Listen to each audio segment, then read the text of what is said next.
Vous le voyez, on n'y est pas. Alors, je compte sur vous.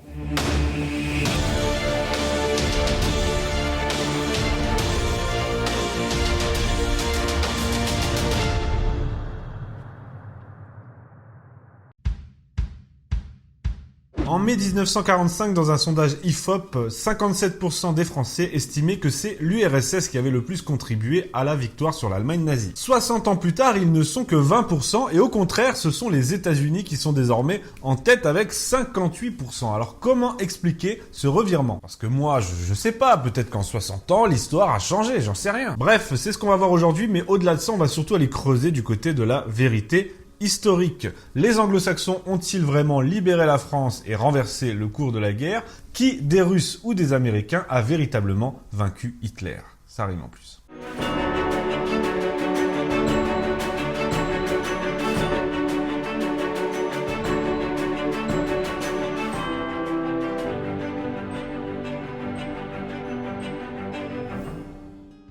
Parlons de ce sondage tout d'abord. Alors je l'ai dit, c'est un sondage IFOP, oui l'IFOP existait déjà, qui a été mené sur l'ensemble du territoire français nouvellement libéré. Alors pour mieux que vous visualisiez la chose, je me suis permis de vous mettre des graphiques qui ont été faits par Olivier Berrouillet du site lescrises.fr parce qu'ils sont vraiment très réussis. Donc comme vous pouvez le voir, en mai 45, les Français sont 57% à considérer que l'URSS est la nation qui a le plus contribué à la défaite allemande contre 20% pour les Américains. Par contre, en 2004, donc 60 ans plus tard, ils ne sont plus que 20% à le penser et les Américains passent à 58%. Donc c'est les États-Unis qui deviennent aux yeux de l'opinion les grands vainqueurs et les grands libérateurs. Et puis en 2015, c'est à peu près pareil.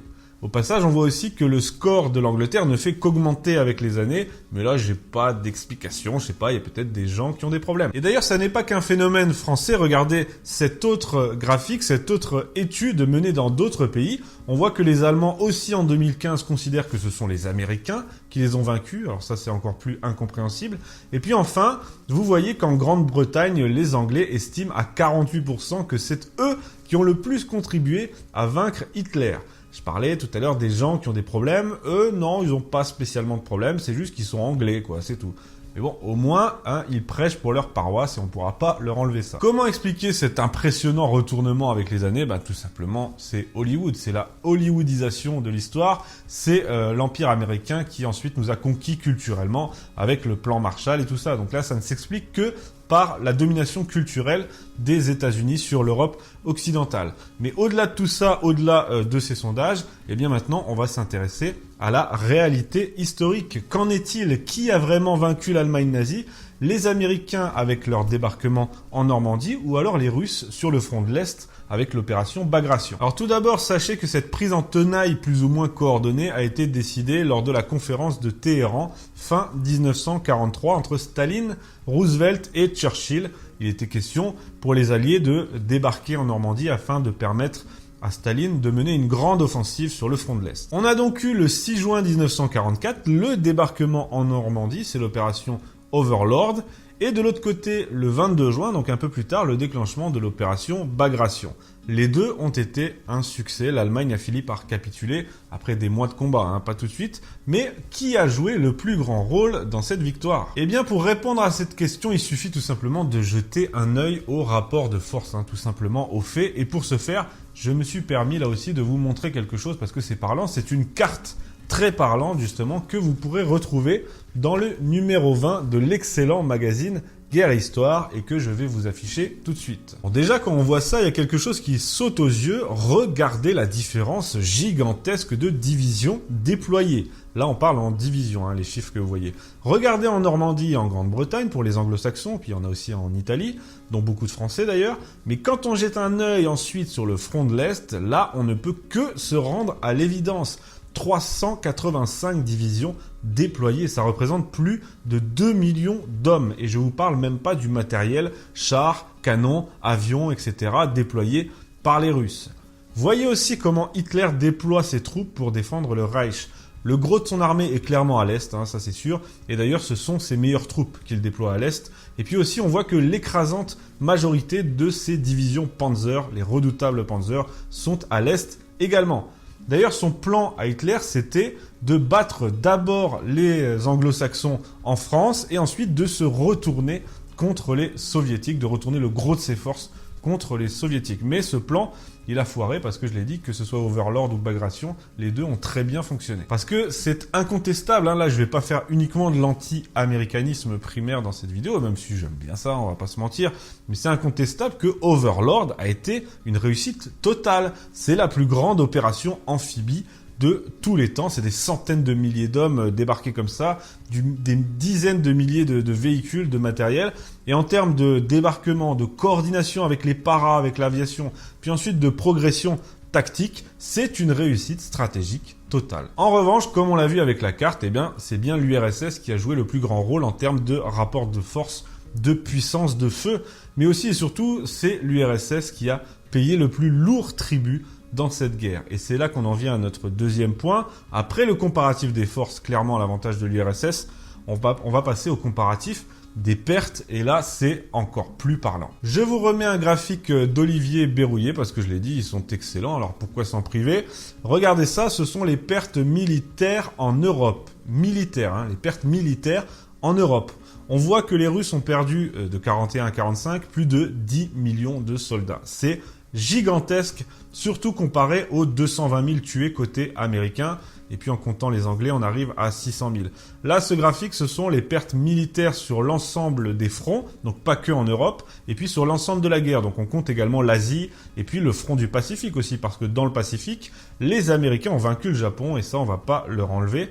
Et bien là, pour les Américains, on arrive à 400 000 morts US, ce qui est beaucoup, hein, ça reste des vies humaines. Mais non seulement ça n'est même pas plus élevé que les morts de la guerre de sécession, qui sont à 600 000 et quelques, mais en plus c'est sans commune mesure avec les pertes russes. Et puis enfin ce dernier graphique tout aussi parlant, puisque là il est question non pas que des pertes militaires, mais du nombre de morts totales de la guerre, donc en incluant les pertes civiles. Et comme vous pouvez le voir, en Union soviétique, les pertes civiles sont colossales, alors que pour les États-Unis, elles sont inexistantes, hein, puisque c'était une guerre lointaine. Et puis en cumulant les pertes civiles et les pertes militaires, on arrive donc pour l'URSS à 24 à 27 millions de morts. Tout ça pour dire quoi? Eh bien qu'il s'agisse du rapport de force, hein, en termes de moyens déployés, ou bien qu'il s'agisse du bilan humain en termes de pertes militaires et civiles, eh bien ce sont incontestablement les Russes qui ont le plus pesé dans la balance pour vaincre l'Allemagne. Et tout ça, c'est sans parler de Stalingrad, hein, qui a été le grand tournant de la guerre, de la progression plus rapide des Russes et des armées soviétiques jusqu'à Berlin, et puis enfin de la résistance acharnée, pour ne pas dire fanatique, hein, n'hésitons pas à le dire, du peuple russe face aux Allemands.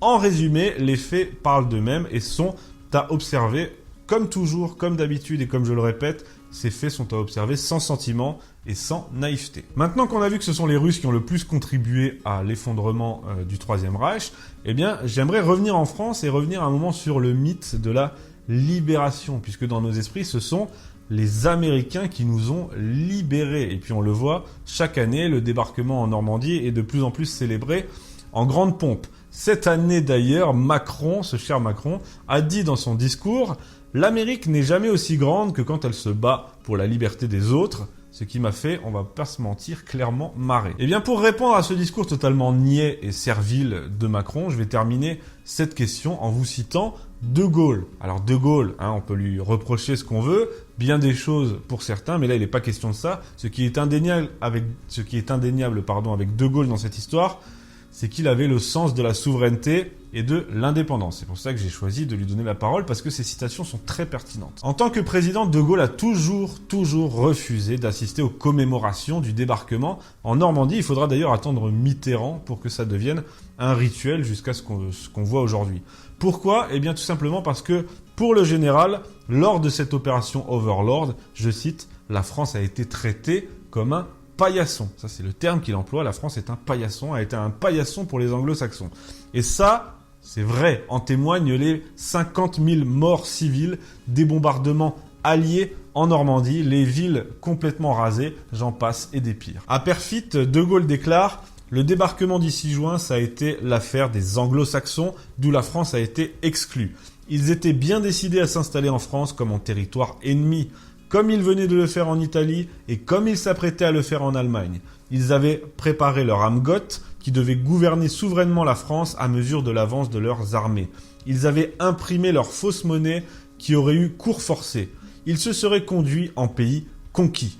Et là, on parle que de l'Amgot, hein. On parle même pas du plan Marshall qui a suivi avec, je l'ai dit, la domination culturelle et économique. Mais ça, c'est toute une autre histoire. Pour De Gaulle, le débarquement était donc le prélude à une seconde occupation. C'est ce qu'il dit. Et là, il y a une citation, parce qu'il poursuit avec Persfit, hein, que j'adore. Alors, je cite, « Vous croyez que les Américains et les Anglais ont débarqué en Normandie pour nous faire plaisir ? Les Américains ne se souciaient pas plus de libérer la France que les Russes de libérer la Pologne. Ce qu'ils voulaient, c'était en finir avec Hitler en essuyant le moins de pertes possible. Ce qu'ils voulaient épargner, c'était le sang des boys. Ce n'était pas le sang, les souffrances et l'honneur des Français. » Donc en gros, d'un côté comme de l'autre, qu'il s'agisse des Américains ou des Russes, ça n'était pas une question de libération bienveillante, amicale et altruiste. Ça n'existe pas. Il faut bien se le marteler dans le cerveau en termes d'histoire. Ça n'existe pas. Donc qu'il s'agisse des Américains ou des Russes, il n'était pas question de tout ça. Il était question d'un partage de l'Europe et puis de préparer la guerre froide. Et dans tout ça, les nations européennes, dont la France en premier plan, n'ont été en effet qu'un paillasson. Ça me paraît tellement évident de dire ça, mais bon, au vu des sondages, hein, vous avez vu, et puis c'est de pire en pire en plus, je trouve que ça fait quand même du bien de le rappeler, et c'est à vous maintenant de le partager.